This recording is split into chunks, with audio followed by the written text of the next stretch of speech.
Якщо говорити про розвиток авіагалузі, я бачив, що є стратегічний план до 2030 року, і мова йшла і досі йде про 50 аеропортів. Правильно? Я цифру називаю. Для чого стільки багато? Зважаючи на пасажиропоток і можливості гаманця пересічного українця. Мушу розвіяти цю ілюзію, Давайте. якщо ви не заперечуєте. Коли ми починали авіаційну реформу в 2016 році, всі нам розповідали, що, ви знаєте, авіація – це транспорт для багатих. Це такий лакшері, тобто це не електричка. Ми сказали, що ні. Авіація може бути дешевою, і українці готові літати. У нас досі показник в рази менший від середньоєвропейських показників по кількості пасажирів, які літають. Але тим не менше, навіть при цих негативних тенденціях ми змогли подвоїти пасажиропотік за останні 3 роки. Більше того, за перші 6 місяців цього року авіацією скористалося вже майже 19 мільйонів пасажирів. Тобто ми йдемо на черговий рекорд в цьому році. І я дуже щасливий, що ці цифри, які ми маємо, вони показують, що українці готові літати, коли є чесна ціна. Не 300-500 доларів, а 10, 20, максимум 50. І вони тоді обирають цей вид транспорту, вони спокійно подорожують, і жодних там проблем немає. Для чого стільки аеропортів? Ми не кажемо, що ми повинні до 2030 року збудувати 50 Борисполів. Але ми ведемо мову про те, що в кожному обласному центрі має бути регіональний аеропорт, з якого ви можете легко дібратися до основних вузлових аеропортів країни, а це мають бути Київ, Бориспіль, це має бути Львів, це має бути Одеса, це має бути Харків і потенційно Дніпро. Ми хотіли Солони, але окей, обрали Дніпро. Далі мають бути маленькі регіональні аеропорти, які спрямовані виключно на внутрішнє авіасполучення чи для малої приватної авіації.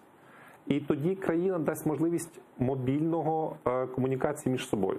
От в державах Європейського Союзу давно ніхто не розглядає транспорт просто як окремий вид економіки.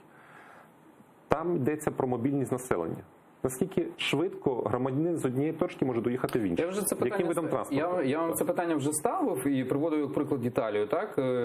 Абсолютно вірно, те, що ми говорили з вами по Італії. Так. Італії. Кожне місто, невелике навіть, воно має свій аеропорт. І журналісти робили великий сюжет, аналітичний, де показували цифри і сказали, що це просто були витрати з бюджету, які були непотрібними. Італія є довга, так? Але от мені також трохи як пересічному громадянину і журналісту не зрозуміло. Наприклад, якщо є аеропорт в Києві, то для чого аеропорт в Житомирі? Все-таки відстань 100 кілометрів – це не така вже велика, так? Коли ми говоримо про Барселону, є Барселона-Альпрад і є Жирона. Але Жирона, вона приймає ці літаки, тому що є велика перевантаженість з Альпратом, так?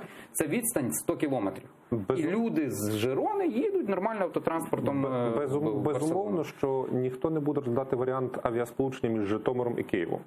Але коли ми дивимося трошки ширше, то ми розуміємо, що є поняття catchment area, тобто кількість людей, які живуть в зоні досяжності аеропорта близькому. І на захід від Житомира таки буде далі, ніж на схід від Києва. По ситуації з литовищами. Ми почали з іншої картинки, ніж це було завжди прийнято в Україні. От коли я став міністром, чи навіть заступником міністра, всі жартували, що кожен новий уряд України будує новий термінал в аеропорті Бориспіль. Ми від цієї практики відмовилися, чи будівництва там нових вокзалів. Ми сказали, що ми спрощуємо правила, щоб на цьому ринку появилася чесна конкуренція і зайшли стільки гравців, скільки хочуть.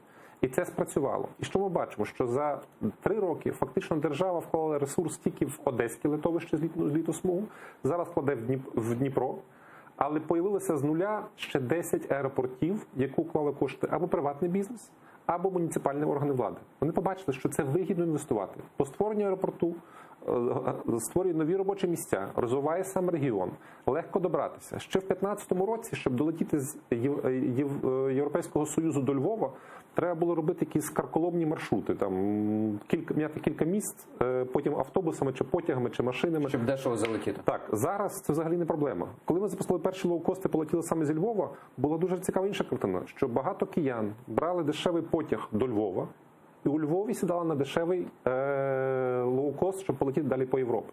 Зараз ми маємо нормальний вибір що з Києва, що зі Львова. Цього року долучилися до цього лоукост напрямку суттєвого і Харків, і Одеса. І це буде розширюватися по всій державі.